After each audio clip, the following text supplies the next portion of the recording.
Одоо хөдөө гадаа явж байхдаа шовооны үүрэн дээр өндгөн дээр одоо битээ сүүдэрэн тусааж сүүдэрэн тусаавал одоо их нь голдог. Ер нь үр хөвч юм уу гэж л ярьдаг шүү дээ.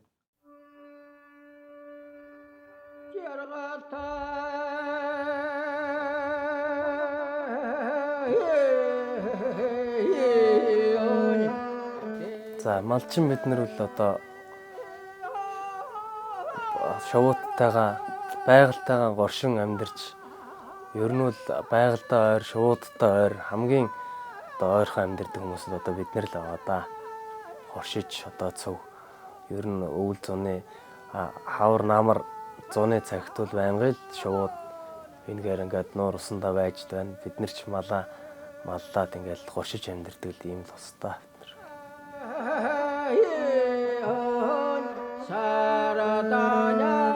Намайг Уржин Сүрэнгийн Мөнгөцөө гэдэг. Би Сүхбаатар аймгийн Дарин сумын 2 дугаар агийн малчин энэ залуу байна. За манай нутаг чинь Ганган нуур, Дуут нуур, Зэгс нуур, Холбоо нуур, Гошимгийн нуур гэдэг ийм олон төрлийн нуур байгаа. Тэгээд унаас гадна Бор галуу тэгээд нөгөө манайхнаар ярьдгаар лам шовуу тэгээ өөр олон төрлийн бас ховорцсон төрлийн шовуунд бас их сүүлийн үедэд их харагдаж байгаа. Жишээ нь манай Ганган нуур, Дуут нуурын дээр л хавар намар хоёр одоо хавар нь гэхэд хон шовуу ирж өндгөлдөг үүрээ засдаг.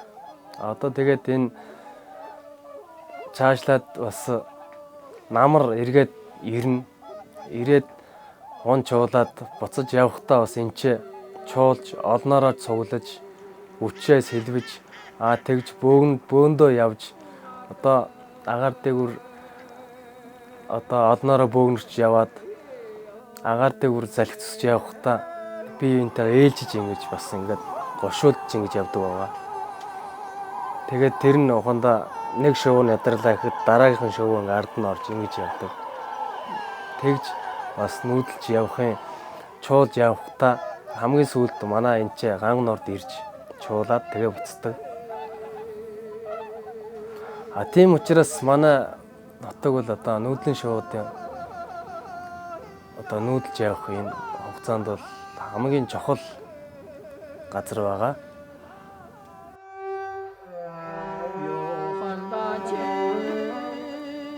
Малчд бол одоо нүүдлийн шовуудыг одоо хавар ялангуяа одоо ирээд үүр мүрээ засаад өндгөлж бариад ингээд яг тэр цаг хугацаанд бол малчд бол одоо тэр нуур ус руу малаа ойртуулахгүй ер нь өндөг таарлаа гэхэд сүүдэр тусаахгүй тэгээд л ер нь тавруу могрооны өндгнөөс малаа холоор туудаг ч юм уу тэгж л одоо шовуудаа хамгаалж аюулгүй байдлыг хангаж тэгж л яадаг да.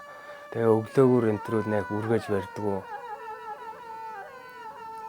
Тэгээд л ер нь шовоо өөрөө бас өндгөө хамгаалдаг учраас хүмүүсүүд ер нь өндөг рүү ойртдог тэгж л хамгаалдаг да. Тэгээд энэ нуур усаа бас манайхан чи хамгаалсны үндсэн дээрээс бас хавар намруул нэлээд олон төрлийн шовууд бас нэмэгдээд ирээд бас яаж байгаа. Заримдаа бас нөгөө нүүдлээс үлдсэн шов хавар ялангуяа намар ялангуяа одоо буцчих цаг хугацаанд нь нүүдлээс одоо биеийн байдал муудаг ч юм уу эсвэл гэмтж барьдаг ч юм уу тэгээ бас нөгөө надгийн хүмүүс ярьдаг шүү дээ. Настайд одоо нэг явж чадахгүй нь үлддэг ч гэдэг юм уу. Тийм шовуудыг л одоо бүр нуур ус хөлдөөд ирэнгүүт өөрөө үлдсэн барьж аваад тэгээд гэртээ аваачаад одоо байн савнд ч гэдэг юм уу усанд байлгаж агаад дулаахан газар байлгаж байгаа хадгалж байгаа. Тэгээд хавар ус гэсээд яангууд бас тавьжсэн тохиолдол бас байдаг. Тэгж бас хүмүүс хамгаалдаг байгаа шуудаа.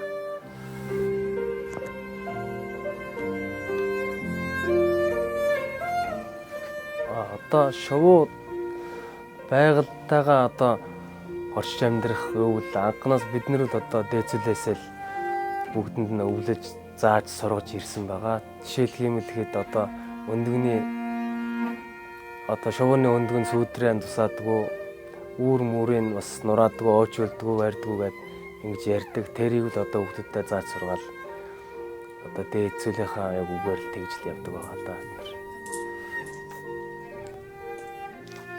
Шувууны үүр одоо ч илүү байгаа ш. Шувууны өндөг одоо ч харцсан байгаа. Тэгэхээр та нар яах нь үүрэнд ойрхон явахдаа сүүдрээ тусаажлахгүй байх нь ш. Сүүдрийн тусаавал яадаг үлээ? Ээж нь голно. Ээж нь голохлоор яадаг үлээ? Орхио яваа тэгээ хагарчихна. Яагаад хагарчих нь?